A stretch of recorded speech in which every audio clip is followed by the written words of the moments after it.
नमस्कार दोस्तों, SN electrical academy के यूट्यूब चैनल पे आप सभी का स्वागत है। दोस्तों, यूपीपीसीएल टीजी2 की प्रिपरेशन करने वाले स्टूडेंट के लिए हम स्पेशल न्यूमेरिकल क्वेश्चनों की सीरीज चला रहे थे। उसी का ये पार्ट नंबर 24 है। इससे के पहले के यदि आप पार्ट को नहीं देखे हैं तो चैनल पे प्लेलिस्ट बनी हुई है, वहाँ से वीडियो को कंप्लीट वॉच कर सकते हैं। साथ ही साथ वीडियो अच्छी लगे तो वीडियो को लाइक कीजिए और अपने दोस्तों में भी वीडियो को ज़्यादा से ज़्यादा शेयर कीजिए। तो चलिए आज के सेशन का हम आगाज करते हैं और आपके स्क्रीन पे रहा पहला नंबर ये क्वेश्चन। पहले नंबर क्वेश्चन में प्यारे साथियों कहा जा रहा है कि आरएल श्रेणी का समय नियतांक क्या होगा। आरएल सीरीज सर्किट है तो इसका टाइम कांस्टेंट क्या होगा।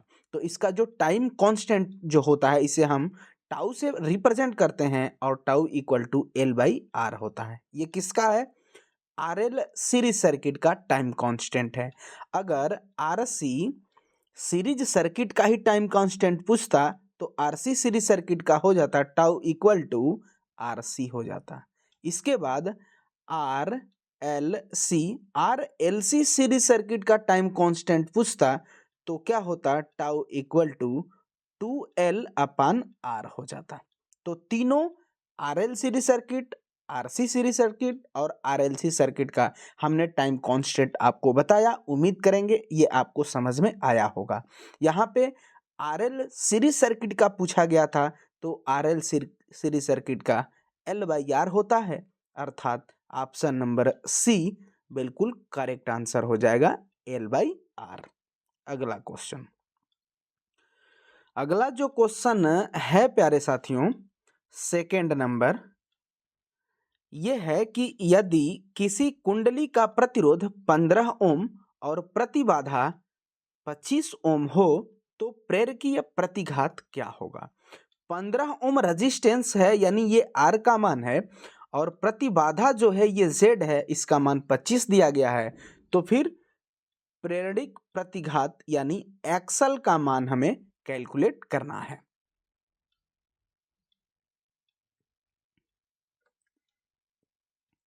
तो देखिए यहाँ पे एक्सल का मान हमें कैलकुलेट करना है, इम्पीडेंस का मान दिया है और रेजिस्टेंस का भी मान दिया गया है। तो हम यहाँ से कैसे कैलकुलेट करेंगे? तो फार्मूला आप सब ने पढ़ा होगा प्यारे साथियों, Z equal to under root R square plus XL का स्क्वायर। अब यहाँ से जब स्क्वायर हटाते हैं ना तो ये जेड स्क्वायर होता है, यानी हम कह सकते हैं कि Z square equal to R square plus XL का स्क्वायर। तो जेड का मान दिया है 25, तो यहाँ पे जेड का मान 25 रखेंगे और इसका स्क्वायर कर देंगे, इक्वल टू आर का भी मान देखिए 15 दिया है तो 15 का स्क्वायर कर देंगे, अब प्लस एक्सल का मान हमें कैलकुलेट करना है तो एक्सल स्क्वायर लिख देंगे। अब 25 का वर्ग कितना होता है? तो 625 होता है। अब यहाँ देखिए 15 है, 15 का वर्ग कितना होगा? 225 हो जाएगा। क्लियर?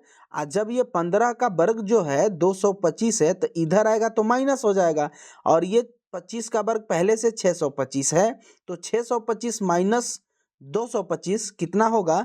400 हो जाएगा। और 400 जब होगा तो X L square equal to 400 होगा।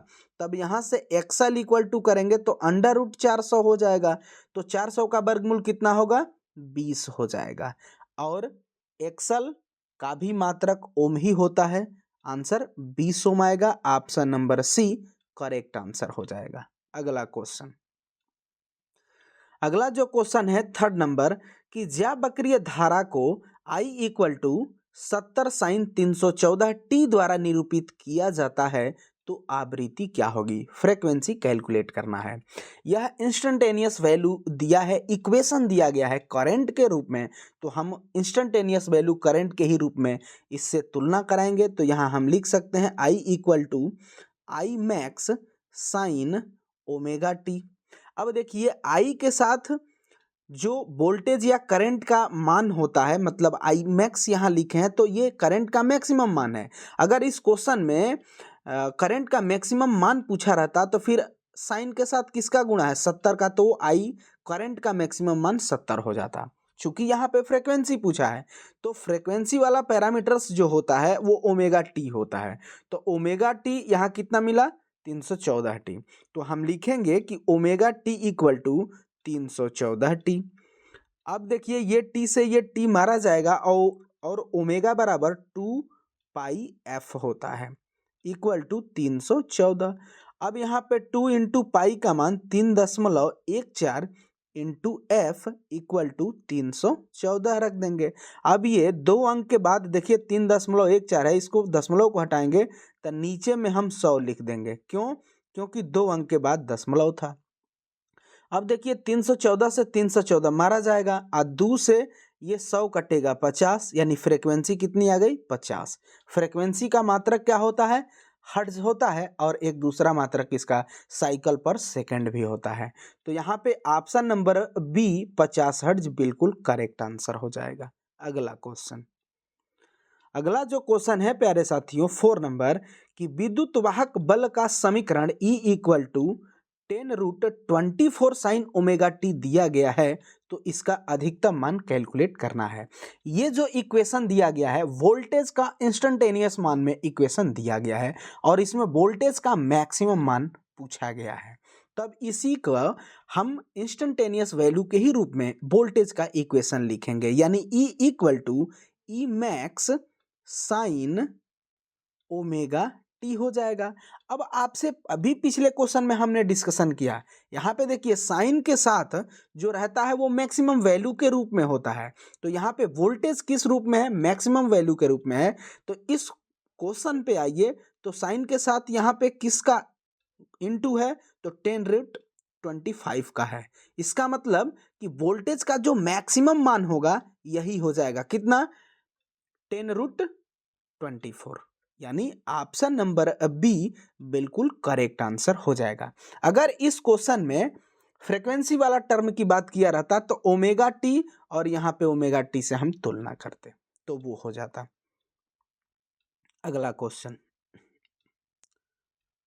अगला जो क्वेश्चन है 5 नंबर। 5 नंबर में क्या है कि किसी एसी परिपथ द्वारा ली गई आभासी शक्ति यानी apparent power 20 kilo volt ampere है और reactive power 12 kilo volt reactive power है के VAR है। तो परिपथ की वास्तविक शक्ति बताइए, यानी ट्रू पावर जिसे हम एक्टिव पावर भी कहते हैं उसको कैलकुलेट करना है। तो एक्टिव पावर को हम कैसे मात्रक में रखते हैं? तो वाट भी रखते हैं, किलोवाट में भी रखते हैं, मेगावाट में भी रखा जाता है। तो ये है, चूंकि सब पैरामीटर्स किलो किलो में दिया है तो हम यहाँ भी किलो वाला ही लेंगे। अब फार्मूला जो होता है एपरेंट पावर इक्वल टू यानी KVA का square equal to reactive power का यानी KVAR का स्क्वायर प्लस किलोवाट का स्क्वायर। अब यहाँ पे देखिए एपरेंट पावर दिया है 20, तो यहाँ पे 20 का हम स्क्वायर कर देंगे equal to KVAR reactive power देखिए 12 दिया है तो 12 का स्क्वायर कर देंगे। हमें किलोवाट कैलकुलेट करना है तो KW का स्क्वायर कर देंगे। अब 20 का वर्ग कितना हो जाएगा? तो 400 हो जाएगा। क्लियर? इक्वल टू 12 का वर्ग जो होगा 144 होगा। अब इसको इधर लेके आएंगे तो 400 माइनस 144 हो जाएगा। तो 400 में से 144 जब आप माइनस करेंगे तो ये 256 आएगा, और 256 देखिए किलोवाट का स्क्वायर है तो ये स्क्वायर हटेगा तो ये 256 अंडर रूट में चला जाएगा, और 256 का जब आप वर्गमूल निकालेंगे तो 16 आएगा, और ये किलोवाट है तो मात्र किलोवाट होगा। क्यों? क्योंकि यह पावर जो हम निकाले हैं एक्टिव पावर निकाले हैं, वास्तविक शक्ति निकाले हैं। तो 16 किलोवाट हो जाएगा। ऑप्शन नंबर सी बिल्कुल करेक्ट आंसर हो जाएगा। अगला क्वेश्चन, अगला जो क्वेश्चन है 6 नंबर। 6 नंबर देखिए, क्वेश्चन ध्यान से आप सब प्यारे साथी समझिएगा। एक RLC परिपथ का प्रतिरोध 6 ओम, इंडक्टिव रिएक्टेंस 8 ओम तथा कैपेसिटिव रिएक्टेंस 16 ओम है। परिपथ का प्रतिबाधा ज्ञात कीजिए। परिपथ का इम्पीडेंस कैलकुलेट करना है।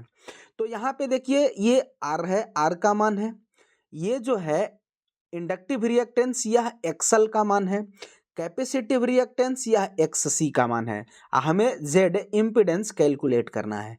तो इसमें फार्मूला क्या होता है, तो Z equal to under root R square plus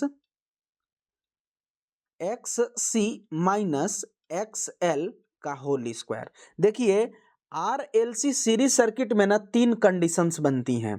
कैसे कैसे, तो अगर एक्सएल बड़ा है एक्ससी से सीरीज के केस में तो यह इंडक्टिव नेचर का होता है। अगर एक्ससी बड़ा है एक्सएल से तो यह कैपेसिटिव नेचर का है। अगर एक्सएल एक्सएल बराबर एक्ससी है आरएलसी सीरीज में ही तो ये रजिस्टिव नेचर होता है। तो यह फिलहाल अभी किस नेचर का है, कैपेसिटिव नेचर का है। क्यों, क्योंकि कैपेसिटिव रिएक्टेंस एक्ससी का मान ज्यादा है इंडक्टिव रिएक्टेंस से, इसीलिए इसे हम कहेंगे कैपेसिटिव नेचर का है। उम्मीद करेंगे ये सभी डाटे आपको समझ में आए होंगे। अब इसमें कैलकुलेशन करते हैं तो आर का मान देखिए 6 है, तो 6 का स्क्वायर हम कर देंगे प्लस, अब यहाँ पे एक्स सी का मान जो है 16 है माइनस एक्सएल का मान 8 है का स्क्वायर कर देंगे। तो अंडर रूट में 6 का स्क्वायर क्या हो जाएगा, 36 हो जाएगा, प्लस 16 माइनस 8 जो होगा वो 8 हो जाएगा, और फिर 8 का स्क्वायर 64 हो जाएगा। 36 और 64 को जब आप जोड़ेंगे तो अंडर रूट में 100 हो जाएगा। इसका वर्गमूल आप निकालेंगे तो 10 हो जाएगा। आपने क्या निकाला, इम्पीडेंस निकाला, प्रतिबाधा निकाला। तो यह भी एक प्रकार का रेजिस्टेंस है, ये टोटल रेजिस्टेंस होता है, तो फिर इसका मात्रक भी ओम हो जाएगा। आंसर होगा 10 ओम। ऑप्शन नंबर ए बिल्कुल करेक्ट आंसर हो जाएगा। अगला क्वेश्चन, अगला जो क्वेश्चन है प्यारे साथियों 7 नंबर, कि निम्न में किस आवृत्ति का आवर्तकाल सबसे कम होगा, मतलब टाइम पीरियड किसका कम होगा। तो देखिए यहाँ पे आवर्तकाल जिसे हम टी से रिप्रेजेंट करते हैं इक्वल टू 1/f होता है। मतलब कि आवर्तकाल और फ्रीक्वेंसी के बीच का जो रिलेशन होता है व्युत्क्रमानुपाती का होता है। आपसे कहा है कि आवर्तकाल सबसे कम होगा, यानी इस मान को कम रखना है आपको, तो फ्रीक्वेंसी क्या करना पड़ेगा, अधिक से अधिक चुनना पड़ेगा। मतलब जिसका फ्रीक्वेंसी ज्यादा होगा उसका आवर्तकाल उतना ही कम होगा।